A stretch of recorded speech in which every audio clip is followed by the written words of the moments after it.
Bonjour et bienvenue pour cette séance de correction d'exercice niveau seconde sur l'électricité, une partie du programme intitulée Signaux et capteurs. Nous allons corriger 6 exercices que je vous invite à télécharger dans un premier temps dans la description de la vidéo et à résoudre par vous-même avant de visualiser la correction. Pour le premier exercice, nous allons devoir appliquer la loi des nœuds pour déterminer les intensités manquantes. En l'occurrence, ce sera toujours l'intensité I3 qu'il faudra calculer ici, et les autres nous seront donnés. Il s'agit donc d'un exercice sur la loi des nœuds pour bien s'habituer à l'utiliser. Les circuits ne sont pas en entier, et vous aurez d'ailleurs des circuits beaucoup plus simples avec des lois des nœuds plus simples à écrire dans les exercices suivants. Mais commençons cet exercice par le premier nœud et rappelons déjà ce que nous dit la loi des nœuds. Elle nous dit que la somme des intensités des courants entrant dans le nœud est égale à la somme des intensités des courants sortant du nœud. Commençons par identifier nos courants entrants. Il y en a 3 qui se dirigent vers le nœud. On les repère facilement puisque leur flèche est dirigée vers le nœud. Donc ici, la somme des courants entrants est I1 plus I2 plus I4. Et les courants sortants, ici, il n'y en a qu'un seul, c'est le courant I3 que nous devons calculer. Et l'équation de notre loi des nœuds s'écrit donc I1 plus I2 plus I4 est égal à I3. Finalement, ici, on peut directement faire notre application numérique. Et le courant I3 vaut 0,8 A plus 1,8 A plus 0,07 A, ce qui nous donne un total de 2,67 A pour notre courant sortant I3. Passons au second nœud à étudier, où nous avons encore une fois 4 fils qui sont connectés. Donc dans les circuits étudiés en classe de seconde, vous aurez généralement seulement 3 fils connectés et des lois des nœuds plus simples. Mais cet exercice se concentre purement sur l'application de la loi des nœuds. Donc commençons par identifier déjà nos courants entrants et sortants. Ici, nous ne connaissons pas le sens du courant I3. Nous savons juste que le courant I4 est un courant entrant et que les courants I2 et I1 sont des courants sortants. Nous avons donc 1,2 A en courant entrant pour I4 et 2,5 A en courant sortant pour I1 et I2. Or, d'après la loi des nœuds, la somme des courants qui entrent dans le nœud est égale à la somme des courants qui sortent du nœud. Il nous manque donc un petit peu d'intensité entrante. Par conséquent, I3 doit forcément être un courant entrant dans le nœud. Et notre loi des nœuds, elle va s'écrire ici I3 plus I4 est égal à I1 plus I2. Et on sait d'ailleurs que I3 plus I4, ça doit valoir 2,5 A. Du coup, notre courant I3, il vaudra 1,3 A. Ainsi, nous avons bien 2,5 A en courant entrant et 2,5 A en courant sortant également. Passons à présent au troisième nœud. Une fois de plus, on ne sait pas ici si I3 est un courant entrant ou sortant, mais on sait que d'après la loi des nœuds, la somme des courants entrants dans le nœud est égale à la somme des courants qui vont en sortir. Nous ne connaissons pour l'instant qu'un seul courant entrant, c'est I1, qui vaut 800 mA ici. Et comme courant sortant, nous avons déjà I2 et I4. Si on fait la somme de ces courants sortants, on trouve 700 mA. 200 mA pour I4 et 500 mA pour I2. Nous avons donc davantage de courants entrants dans le nœud que de courants sortants. Et par conséquent, le courant I3, ça va forcément être un courant qui sort du nœud. Puisqu'on a 800 mA qui rentrent dans le nœud, on doit forcément avoir 800 mA qui en sortent. Notre loi des nœuds, elle va s'écrire ici I1 est égal à I2 plus I3 plus I4. Et d'ailleurs, pour que cette somme de courants sortants vale 800 mA, il va falloir que I3 vale 100 mA. Passons maintenant au dernier nœud, où on sort ici clairement du genre de circuit qu'on va pouvoir étudier au lycée, puisque nous avons maintenant 5 fils qui sont connectés en un seul nœud. Mais ce n'est pas grave, nous allons pouvoir appliquer notre loi des nœuds en identifiant déjà quels sont nos courants entrants. Ici, tout le sens des courants nous sont directement donnés. Et nous avons comme courant entrant les courants I1, I2 et I3. Et pour les courants sortants de ce nœud, on retrouve I4 et I5. Donc notre loi des nœuds, elle s'écrit ici I1 plus I2 plus I3 est égal à I4 plus I5. Nous connaissons les valeurs de I1 qui vaut 1,3 A, de I2 qui vaut 2 A et de I5 qui vaut 2,5 A. Mais on ne connaît pas la valeur de I4.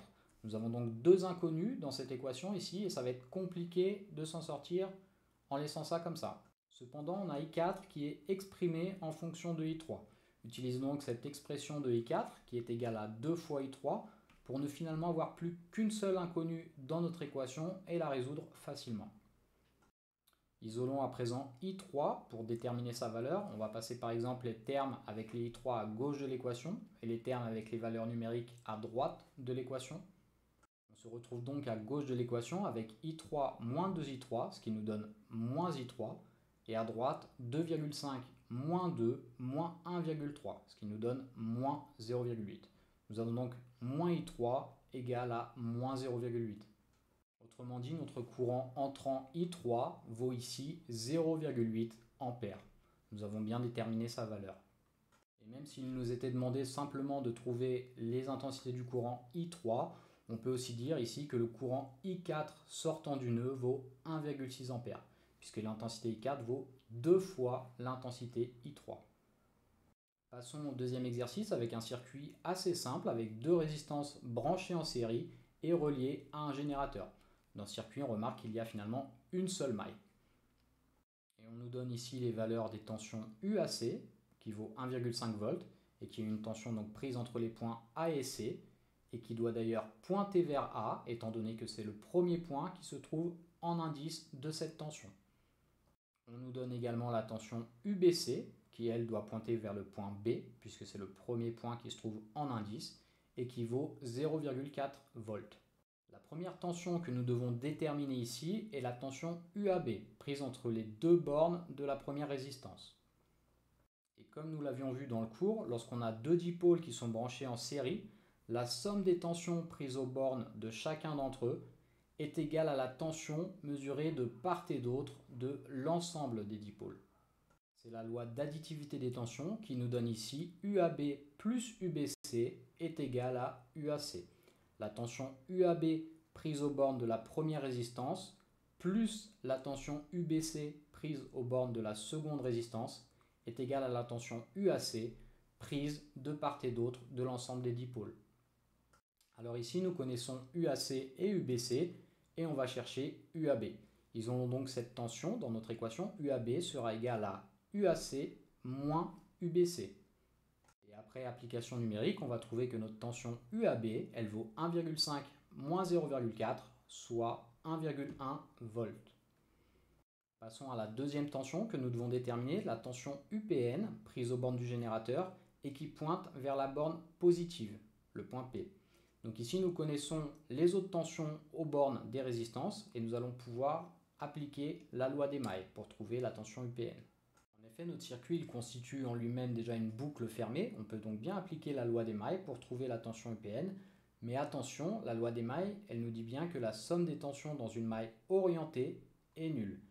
Donc il va falloir pour cela que toutes nos tensions, elles pointent dans le même sens pour pouvoir bien former notre boucle fermée. On peut alors écrire notre loi des mailles en remontant dans le sens inverse de la boucle pour vérifier que nous avons bien écrit nos tensions avec les bons indices et dans le bon sens. On peut commencer par la tension UPN, puis on remonte dans le sens inverse de la boucle avec la tension UNC. On continue de remonter la boucle en ajoutant cette fois la tension UCB, prise aux bornes de la seconde résistance et qui pointe vers le point C. Ensuite, nous avons la tension UBA qui pointe elle vers le point B et qui est la tension prise aux bornes de la première résistance. Et enfin, la tension UAP le long du fil pour revenir à la borne positive du générateur.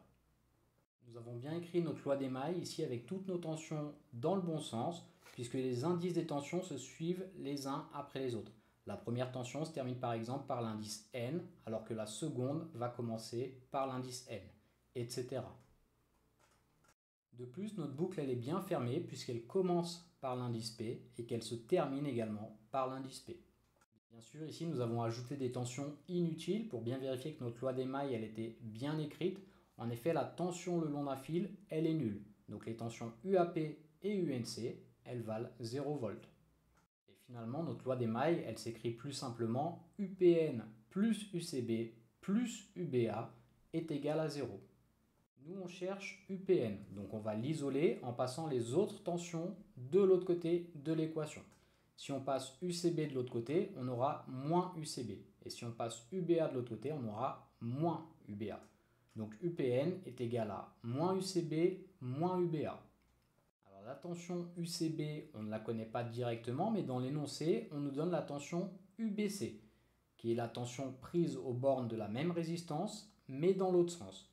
Donc si UBC vaut 0,4 volts, alors UCB vaudra moins 0,4 volts. Et pour la tension UBA, c'est pareil, on connaît la tension UAB qui vaut 1,1 volts, mais qui est prise dans l'autre sens. Donc UBA est égal à moins UAB, soit moins 1,1 volts. Finalement, notre tension UPN, elle est égale à moins 0,4, moins 1,1. Elle vaut donc 1,5 volts. Passons à la tension suivante que nous devons déterminer, la tension UAN. Il s'agit ici de la tension prise entre les points A et N et qui pointe vers le point A. Donc ici, on peut se servir de nouveau de la loi d'additivité des tensions qui ressemble un peu à la relation de Schall sur les vecteurs que vous voyez en mathématiques. Le point P étant un point intermédiaire du parcours, on a les tensions UAP plus UPN qui sont égales à la tension UAN.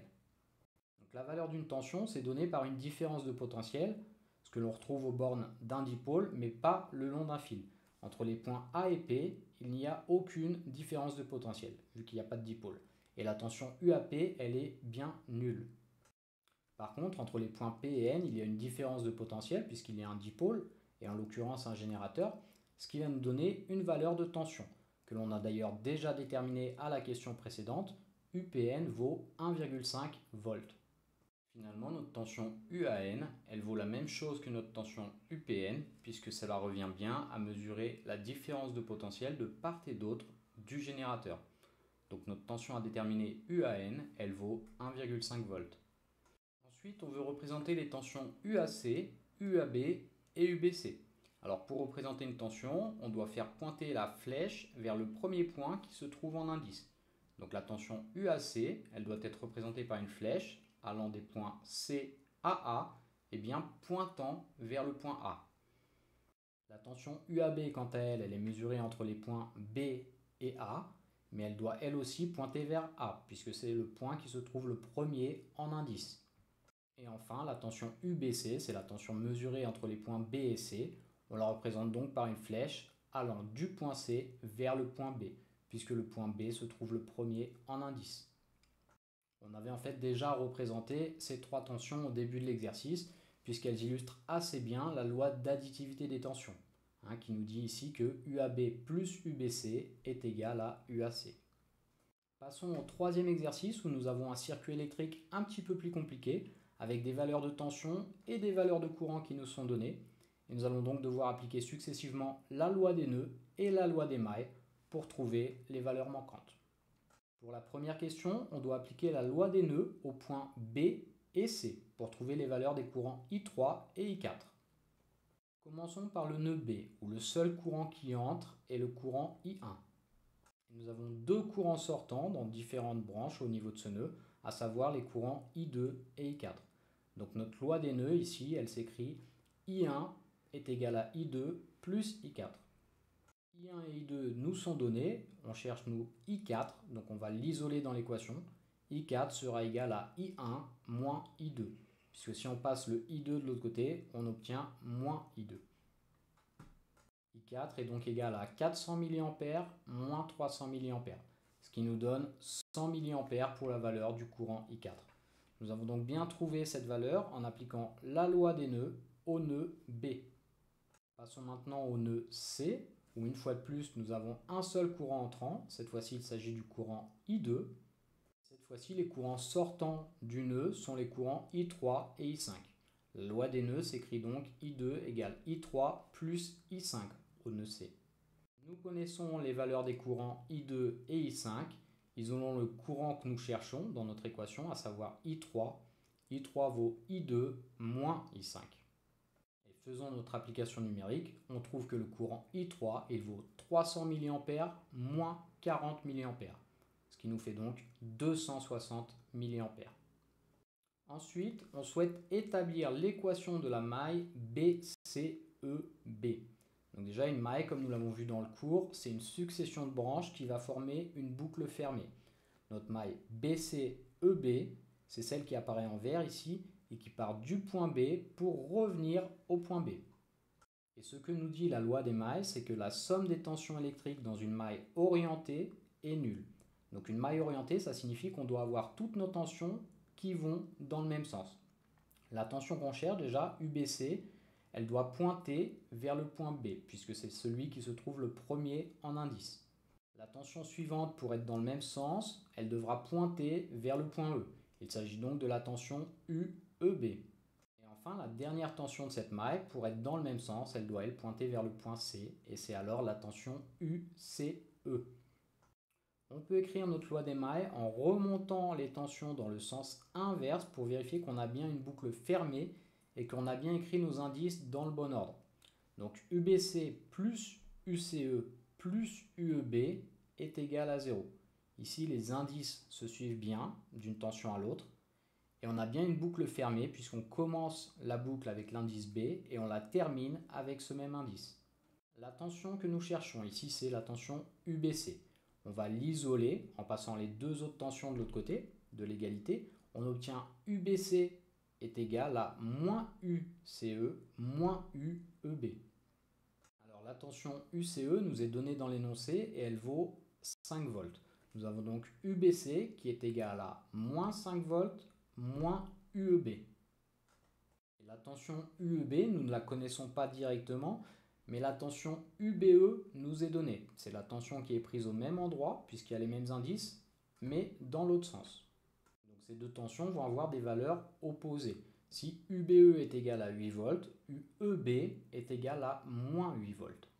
Finalement, la tension qu'on cherche, UBC, elle vaut moins 5 moins 8, c'est-à-dire moins 5 plus 8. Autrement dit, 3 volts.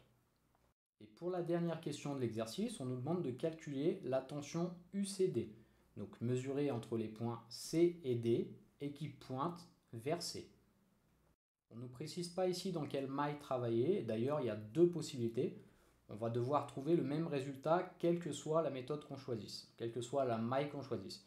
Donc nous allons détailler la correction avec cette maille là qui apparaît en vert, puis nous donnerons également le calcul pour ceux qui ont choisi l'autre maille. Puisqu'on parle dans la loi des mailles de mailles orientées, on doit bien placer toutes nos tensions dans le même sens. Ici, on va travailler avec les tensions UEC pointant vers E et UDE pointant vers D. On écrit ensuite la loi des mailles en remontant dans le sens inverse de notre boucle pour vérifier que nos indices ils se suivent bien. On a UCD plus UDE plus UEC qui est égal à 0. Donc nos indices ils se suivent bien d'une tension à l'autre. C'est-à-dire qu'on a bien écrit nos tensions toutes dans le bon sens. Et notre maille, elle commence bien par la lettre C pour terminer par la lettre C. Donc la loi des mailles, elle est correctement écrite ici. Et la tension que nous cherchons, c'est UCD. On va donc l'isoler en passant les tensions UDE et UEC de l'autre côté. On a UCD qui est égal à moins UDE moins UEC. UDE, on la connaît, c'est 2 volts. Nous avons donc UCD qui est égal à moins 2 volts moins UEC. Et UEC, même si on ne la connaît pas directement, nous connaissons UCE, qui est la tension de valeur opposée, puisque ce sont les mêmes indices, mais écrits dans l'autre sens. Donc puisque UCE vaut 5 volts, la tension UEC vaudra moins 5 volts. Et finalement, la tension UCD, elle est égale à moins 2 moins 5, c'est-à-dire moins 2 plus 5. Ou encore, donc, UCD vaut 3 volts. Enfin, pour ceux qui auraient choisi de travailler dans la maille qui apparaît ici en bleu, l'équation de la maille s'écrivait alors UCD plus UDE plus UEB plus UBC est égal à 0. Et l'on obtenait aussi comme résultat une tension de 3 volts pour cette tension UCD. J'espère que vous commencez à bien comprendre la loi des mailles. Nous l'avons déjà appliquée 2 fois dans ce circuit électrique pour trouver des valeurs de tension. Il reste toutefois une valeur de tension que nous n'avons pas déterminée, c'est la tension UAB qui pointe vers le point A. Vous pouvez la trouver en appliquant de nouveau la loi des mailles. Pour cela, vous allez pouvoir travailler soit dans la grande maille du circuit qui apparaît en rouge ici, ou bien dans une maille un petit peu plus courte qui passe par la résistance placée entre les points C et E et qui apparaît en vert ici. Ou encore, plus simplement, vous pouvez utiliser la maille qui apparaît en bleu et qui fera intervenir moins de valeurs de tension. Dans tous les cas, vous devez trouver le même résultat. N'hésitez pas à me donner ce résultat dans les commentaires de la vidéo. Passons à l'exercice suivant où nous allons travailler une fois de plus uniquement avec les tensions. Nous avons une portion de circuit qui nous est donnée avec des valeurs et on souhaite déterminer les tensions UAE et UCD. Alors la tension UAE, c'est la tension qui est prise de part et d'autre d'un ensemble de dipôles qui sont montés en série. Nous allons donc pouvoir la déterminer grâce à la loi d'additivité des tensions, qui nous dit que la somme des tensions prises aux bornes de chaque dipôle est égale à la tension mesurée de part et d'autre de l'ensemble des dipôles. Sauf que pour les dipôles qui sont montés en série, on ne connaît pas la valeur de la tension UCD. On va donc commencer par déterminer cette tension UCD, et pour cela, nous allons une fois de plus appliquer la loi d'émail, en plaçant toutes nos tensions dans le même sens. Donc on commence à en avoir l'habitude, on peut écrire directement notre loi d'émail avec les tensions orientées dans le même sens. UGF plus UDE plus UCD est égal à 0. Donc ça, c'est si on est déjà à l'aise avec la loi d'émail et l'écriture des tensions. Sinon, on peut faire l'étape de vérification intermédiaire en ajoutant des tensions entre les points C et F et entre les points E et G pour pouvoir vérifier que nos indices sont correctement écrits et que la boucle est bien fermée. On note alors les tensions une à une en remontant dans le sens inverse de la boucle. Commençons par la tension UGF, puis remontons dans le sens inverse avec la tension UFC, et continuons de remonter en ajoutant la tension UCD, celle que l'on cherche finalement. Ensuite, on ajoute la tension UDE aux bornes de la résistance d'à côté. Et enfin, on termine par la tension UEG le long du fil pour compléter notre maille. Ici, nous avons bien écrit nos tensions dans le bon sens, avec les indices dans le bon ordre, puisque nos indices se suivent successivement d'une tension à l'autre. La première tension se termine en effet par l'indice F et la seconde commence par l'indice F, et ainsi de suite. De plus, la boucle elle est bien fermée puisqu'elle commence par l'indice G et elle termine par ce même indice. Notre exercice de vérification est terminé. On peut alors retirer nos tensions le long des fils qui valent 0 V, étant donné qu'il n'y a pas de tension, il n'y a pas de différence de potentiel à ces endroits-là. Et finalement, la loi des mailles, elle peut s'écrire UGF plus UCD plus UDE est égal à 0. Ce qui est bien exactement la même chose que nous avons trouvé sans passer par la vérification. Simplement en écrivant bien nos tensions, toutes dans le même sens, et en écrivant bien en premier indice le point vers lequel pointe la tension. Déterminons donc cette tension UCD qui nous manque. Lisons là dans notre équation, UCD est égal à moins UGF moins UDE. Les tensions UGF et UDE ne nous sont pas directement données, mais on connaît la tension UFG qui vaut 6 volts. Par conséquent, la tension UGF elle va valoir moins 6 volts. Et on connaît la tension UED qui elle vaut moins 2 volts. Et par conséquent, la tension UDE elle vaudra 2 volts. Du coup, notre tension UCD, elle vaut moins 6, moins plus 2. Ce qui nous donne finalement 6 moins 2. Donc 4 volts pour la tension prise entre les points C et D. Et maintenant qu'on connaît cette tension UCD, nous allons pouvoir déterminer notre tension UAE grâce à la loi d'additivité des tensions. Alors notre tension UAE, elle est prise aux bornes de l'ensemble des dipôles qui sont montés en série. Elle est égale aux tensions UAB plus UBC plus UCD plus UDE, les tensions prises aux bornes de chacun des dipôles. Donc UCD, c'est exactement la tension qu'on vient de calculer avec la loi d'émail qui vaut 4 volts. Et la tension UAB, elle nous est aussi donnée telle qu'elle dans l'énoncé, elle vaut 2 volts. Par contre, les tensions UBC et UDE, elles ne nous sont pas données telles quelles dans l'énoncé. On nous donne des tensions qui ont été mesurées dans l'autre sens. Il va donc falloir prendre les valeurs opposées. Puisqu'on nous dit que la tension UCB vaut moins 1 volt, on sait que la tension UBC, elle vaut 1 volt. Et puisqu'on nous dit que la tension UED vaut moins 2 volts, alors on sait que la tension UDE vaut 2 volts. Et finalement, notre tension UAE, elle vaut, d'après la loi d'additivité des tensions, 2 volts plus 1 volt plus 4 volts plus 2 volts, soit 9 volts au total pour la tension UAE prise de part et d'autre de l'ensemble des dipôles montés en série. Alors pour le cinquième exercice, nous avons un circuit électrique qui est utilisé pour le fonctionnement d'un panneau solaire. Dans ce circuit, on a un liquide caloporteur qui ne doit pas bouillir, sachant que sa température de vaporisation est de 100 degrés Celsius. Et d'ailleurs, la température de ce liquide, elle est contrôlée par une thermistance. Donc c'est un nouveau dipôle qu'on voit apparaître ici dans cet exercice. Et aux bornes de la thermistance, donc de ce nouveau dipôle, la tension, elle va dépendre de la température. Nous avons d'ailleurs une relation qui lie ces deux grandeurs entre elles et qui nous est donnée. Enfin, parmi les autres données importantes de cet exercice, nous avons la tension aux bornes du générateur qui nous est donnée, ainsi que la tension aux bornes de la résistance R.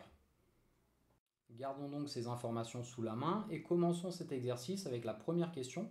On nous demande déjà de déterminer le courant I1 au niveau du générateur. Ici, nous allons bien évidemment appliquer la loi des nœuds. Nous avons un nœud en haut du circuit avec deux courants sortants qu'on connaît, qui sont I2 qui vaut 2 mA et I3 qui vaut 20 mA. Et nous cherchons le seul courant qui va rentrer dans ce nœud qui est le courant I1. La loi des nœuds nous disant que la somme des courants entrants est égale à la somme des courants sortants. Nous avons donc ici I1 est égal à I2 plus I3. Donc le courant I1 qu'on souhaite déterminer au niveau du générateur, il est égal à 2 mA plus 20 mA, soit 22 mA au total pour répondre à la première question. Passons à la deuxième question où on souhaite à présent calculer la valeur de la résistance R. Ici on connaît la valeur de l'intensité du courant qui va traverser ce dipôle, qui est I3 et qui vaut 20 mA. Et on nous donne également dans l'énoncé la valeur de la tension aux bornes de cette résistance, que l'on nomme UR et qui vaut 2 volts. Ici, nous allons en fait appliquer la loi d'Ohm qui relie la tension et l'intensité avec la valeur de la résistance. Donc la formule qu'on retient souvent, c'est U est égal à RI, mais ici on cherche la résistance qui nous sera donnée par la relation R est égal à U divisé par I. Donc attention, pour obtenir une valeur de la résistance en ohms, il faut bien diviser des volts par des ampères et non par des milliampères. Donc on divise 2 par 0,02 ou par 20 fois 10 puissance moins 3, c'est la même chose. Et finalement, pour répondre à la question 2, on obtient une valeur de résistance qui est égale à 100 ohms. Ensuite, à la troisième question, on souhaite trouver la valeur de la tension aux bornes de la thermistance, qu'on note UT. Alors ici dans l'énoncé, on nous donne les valeurs des tensions aux bornes de la résistance et aux bornes du générateur, qui valent respectivement 2 et 6 volts. Si on prend la grande maille du circuit, on a simplement la tension aux bornes de la thermistance que l'on ne connaît pas. On va pouvoir la déterminer en appliquant la loi des mailles. Attention toutefois, lorsqu'on applique la loi des mailles, on doit être dans une maille orientée, c'est-à-dire que toutes nos tensions, elles doivent aller dans le même sens. Et ce n'est pas le cas ici, puisque la tension aux bornes du générateur, UG, elle nous est donnée positive, elle vaut 6 volts. En effet, comme on l'a évoqué dans le cours, ici on se trouve en convention générateur, donc les valeurs des tensions, elles vont être positives, et pour nos dipôles récepteurs, ces tensions, elles seront dans le sens inverse du courant. Donc à ce niveau-là, tout va bien. On a UR qui est dans le bon sens et qui vaut bien 2 volts. Et par contre, comme on est en convention générateur, au niveau du générateur, la tension elle est positive et elle est représentée dans le même sens que le courant. Donc UG vaut 6 volts lorsqu'elle est dans le même sens que le courant. Donc nous, la tension qu'on veut, qui doit être dans le même sens que les autres tensions, c'est la tension moins UG, qui va donc valoir moins 6 volts. Et ainsi, on aura bien toutes les tensions qui sont bien dans le même sens et on va pouvoir appliquer la loi des mailles, qui nous dit que dans une maille orientée, la somme des tensions électriques est nulle. Nous avons donc ici UT plus UR moins UG qui est égal à 0. On cherche UT et on connaît UR et UG. Isolons donc UT. On passe les autres valeurs de tension de l'autre côté de l'équation et on se retrouve avec UT qui est égal à moins UR plus UG, soit moins 2 plus 6, ce qui nous donne finalement 4 volts pour la tension aux bornes de la thermistance, ce qui répond à la question 3. Passons à la dernière question de cet exercice où nous souhaitons maintenant déduire de la valeur de tension obtenue à la question précédente la température aux bornes de la thermistance. Donc la relation tension-température aux bornes d'une thermistance, elle nous est donnée dans l'énoncé. Il va donc nous suffire d'appliquer cette équation en utilisant la valeur de la tension UT que nous avons trouvée à la question précédente, à savoir 4 volts. Et après application numérique, on trouve que la valeur de la température aux bornes de cette thermistance, elle est de 90 degrés Celsius. On cherchait ici bien une température qui doit être exprimée en degrés Celsius. Et pour répondre à la seconde partie de la question, ici il n'y a pas de risque d'ébullition du fluide caloporteur, puisque comme on nous le dit dans l'énoncé, la température de vaporisation de ce fluide, elle est de 100 degrés Celsius. Nous sommes donc 10 degrés en dessous. Passons maintenant au dernier exercice de cette séance, qui est moins guidé que les précédents, et où on nous demande de trouver les valeurs des intensités des courants I2 et I3, sachant que l'ampèremètre qui est branché dans ce circuit affiche une intensité de 7,5 mA. Alors on peut commencer par rappeler qu'un ampèremètre est toujours branché en série, et qu'il va nous donner la valeur du courant qui circule dans la branche dans laquelle il est branché. Ici, c'est donc le courant I1 qui vaut 7,5 mA, celui qui passe par la branche où se trouve le générateur. Et malheureusement, pour l'instant, on ne peut pas appliquer la loi des nœuds au nœud E, puisque nous connaissons bien le courant entrant I1, mais nous ne connaissons aucun des deux courants sortants, I2 et I3. On ne pourra donc pas résoudre cette équation avec une ligne et deux inconnus.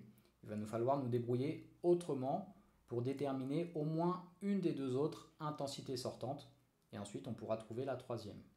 Alors si on regarde bien, on connaît la valeur de la résistance R2, donc si on trouve la tension aux bornes de cette résistance, on va pouvoir déterminer le courant I2 grâce à la loi d'Ohm. Et à ce moment-là, on sera bien en mesure d'appliquer notre loi des nœuds pour trouver le dernier courant. Donc allons-y, essayons de déterminer cette tension UEF aux bornes de R2. Pour cela, on va utiliser la loi des mailles. On connaît déjà la tension aux bornes du générateur qui vaut 9 volts. Et on ne connaît pas non plus la tension aux bornes de la résistance R1. Par contre, on va pouvoir la déterminer facilement grâce à la loi d'Ohm, puisqu'on connaît la valeur de R1 qui vaut 1 kΩ et l'intensité du courant qui la traverse qui est de 7,5 mA. Donc la loi d'Ohm, elle nous dit en effet que la tension est égale à l'intensité fois la résistance.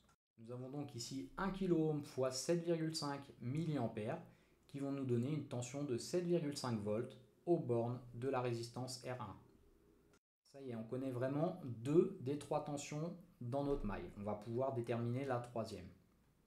Encore faut-il que toutes les tensions elles soient dans le même sens, puisqu'on parle d'une maille orientée. Donc la tension UBA, qui vaut 9 volts aux bornes du générateur, deviendra alors la tension UAB, qui elle vaudra moins 9 volts. Donc on a dit qu'on connaissait deux des trois tensions, puisque toutes les autres tensions auxquelles on peut penser, ce sont celles qui sont le long des fils, ou celle qui est le long de l'ampèremètre, qui lui est un simple appareil de mesure, qui ne va pas non plus alterner les autres grandeurs du circuit. Donc les autres tensions en fait sont nulles. Mais on peut tout de même écrire toutes les tensions qu'on voit apparaître ici pour notre petit exercice de vérification, de voir si on a bien écrit les tensions dans le bon sens, avec les indices dans le bon ordre, etc. Il nous faut pour cela écrire en remontant dans le sens inverse de la maille. On peut commencer par la tension aux bornes du générateur, UAB. On continue de remonter dans le sens inverse de la boucle en ajoutant la tension UBC, qui est prise le long de l'ampèremètre. Ensuite, on ajoute la tension UCD, le long du fil de droite. On continue de remonter la maille en ajoutant la tension UDE, aux bornes de la résistance R1, qui vaut 7,5 volts. Puis on ajoute la tension UEF, aux bornes de R2, celle que l'on cherche. Et enfin, on termine par la tension UFA, le long du fil de gauche. Donc d'après la loi des mailles, la somme de toutes ces tensions, elle doit être égale à 0.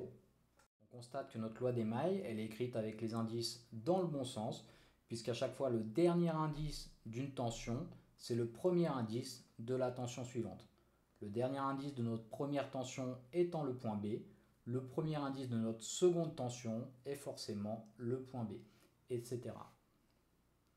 De plus, on a bien fermé notre boucle puisqu'elle commence par l'indice A et elle termine par ce même indice. Retirons maintenant toutes les tensions qui sont nulles pour écrire la loi des mailles plus simplement. Il ne restera alors que UAB plus UDE plus UEF égale à 0. On connaît ici UAB et UDE, on cherche UEF aux bornes de la résistance R2. Isolons donc UEF en passant les deux autres tensions de l'autre côté de l'équation. UEF est égal à moins UAB moins UDE. Et l'application numérique va nous donner moins 9 moins 7,5, donc 9 moins 7,5, ce qui va nous faire une tension de 1,5 volts pour UEF. Alors maintenant que l'on connaît la valeur de cette tension, on va pouvoir trouver la valeur de l'intensité du courant qui traverse la résistance R2 grâce à la loi d'Ohm, qui nous dit que la tension est égale à l'intensité fois la valeur de la résistance. On cherche ici la valeur du courant I2 qui traverse la résistance et qui nous sera donc donnée en divisant UEF qu'on vient de trouver par la valeur de la résistance R2. C'est-à-dire il faut qu'on divise 1,5 par 1500 ohms, ce qui va nous donner 0,001 ampères. En divisant des volts par des ohms, on va bien obtenir des ampères. Et cette valeur, elle équivaut finalement à 1 milliampère. C'est la première intensité que nous devions trouver, la valeur de I2. Et pour trouver la dernière valeur de courant, I3, on va cette fois-ci bien pouvoir utiliser la loi des nœuds, puisque nous n'avons plus qu'une seule inconnue. Notre courant entrant I1, il est égal à la somme de nos courants sortants, I2 plus I3. On cherche I3, sachant qu'on connaît I2 et I1. On va isoler I3 dans l'équation. I3 est donc égal à I1 moins I2. Il est donc égal à 7,5 mA moins 1 mA. Donc notre deuxième courant sortant, I3, il vaut 6,5 mA. Nous avons donc bien réussi à déterminer nos deux courants I2 et I3 en appliquant successivement la loi des mailles et la loi des nœuds.